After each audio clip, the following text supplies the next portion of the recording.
Let's meet the man behind UnF Your Golf Swing, author Cam Strachan. Cam, someone's come through to the website now. They see value in what you're offering here. What are they going to take away from investing in UnF Your Golf Swing?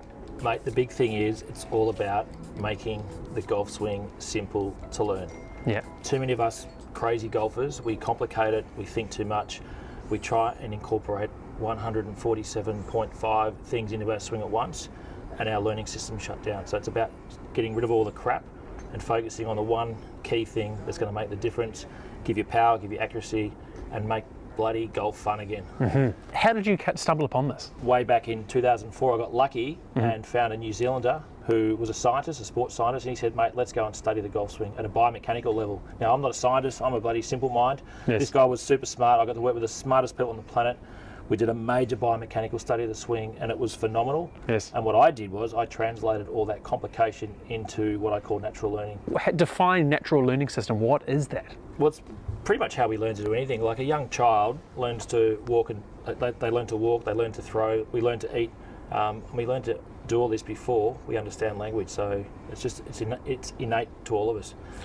Throwing a ball, driving a car, we struggle at first, but we do it long enough, and then we can do it really well for the rest of our lives. We don't need to think about it. Is the golf swing a conscious act or an unconscious act? Well, to do it well, it has to be unconscious. That's just how that's how humans operate. We don't have the bandwidth to consciously control every millimetre of the swing. And when you do, you self-destruct. And that's why golf gets hard. That's why you get nervous. That's why you hit one shot unbelievably well. Like you flush it 300 yards down the fairway, but the next shot you hit it 300 metres out of bounds.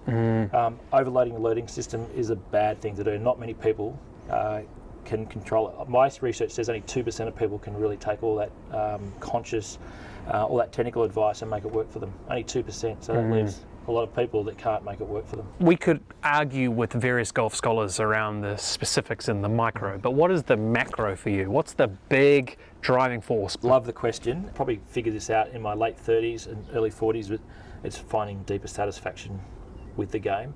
So not being obsessed about every minute detail, sort of forgetting about that and actually enjoying, and it's a bit of a cliche to say enjoy the game or have fun, but when you can actually enjoy it, the game, and enjoy getting metal on plastic and hitting your shot, the game really becomes deeply satisfying. And it might sound a little bit airy-fairy, but as opposed to trying to worry about what your grip's doing or your backswing playing is doing, there's a world of difference. But why are you the man to listen to?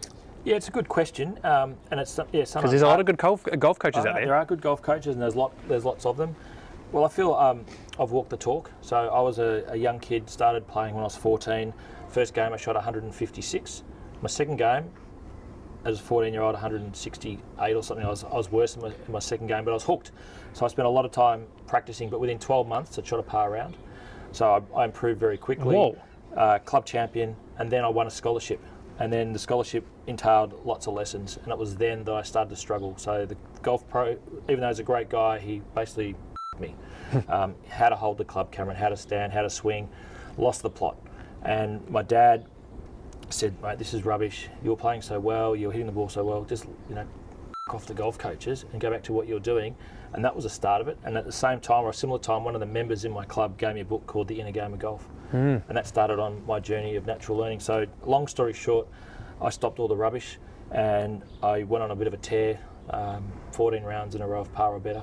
So I went from completely playing freely, naturally, instinctively, completely messed up, then back to playing naturally again. I really haven't looked back. I don't play much anymore, but when I do, I'm still half handy. I stopped practicing in my 30s. Despite not practicing, I was still able to play well, and that just sort of highlights the power of our learning system. We don't need to spend hours and hours and hours practicing. We can, once we learn something, we've got it, we own it. We can just rely on it and enjoy the game. That's actually a little bit been my experience as well, because now I've got a family, busy, playing far less than when I was younger. Yeah, for sure. And I always thought, I'm going to lose it, it's gone, it's game over. Yeah. And occasionally there's rust, don't get me wrong, but it takes one round and I feel like I'm kind of back to where I was when I was playing all the time. Yeah, I'm not here to say that you don't need to ever practice and you can just read a book and you're going to be on the PGA Tour. You've obviously got to play, you've got to have fun and you've got to practice maybe if you've never played the game before, but you shouldn't have to as a 45-year-old who's played a fair bit of golf and has got a natural instinctive swing and you know how to bring it to the surface. You shouldn't need to go and hit balls for 4 hours a day. We shouldn't have to practice your putting for hours on end. It's a pretty simple skill at the end of the day. It's like It's like all the other skills we do. You know, we don't have driving lessons every week, do we, to figure out how to get from home to the supermarket. We just drive. Yeah, I don't worry about my wrist cock when I'm brushing my teeth. 100%. Yeah. Don't even worry about They that. become subconscious skills which we don't have to think about. And the less you think about them, the better you do. That is annoyingly true. It is annoyingly true, but for the most part, we don't do it in golf.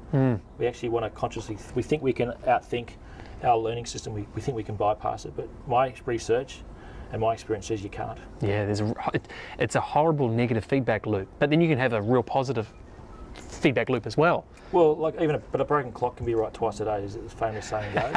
So you can still think about a lot of things in golf, and you can still hit a great shot, and you think, oh, that's it. I kept my elbow close to my side on the way down. That's what it is.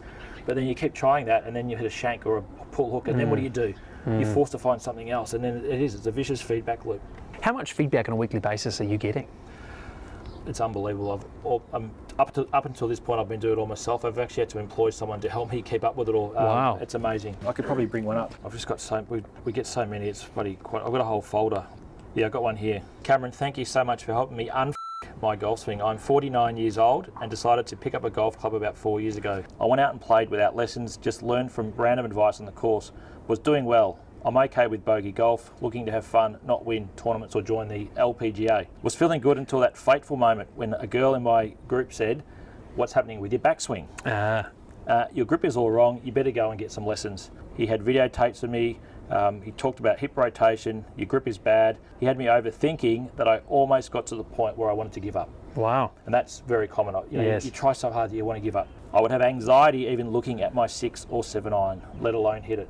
So I've read your book, practiced the motion that you talk about, and I let myself be okay with my natural swing. Went to the range and got my 6 and 7 irons back again. Thank you so much. And thank you for my golf swing.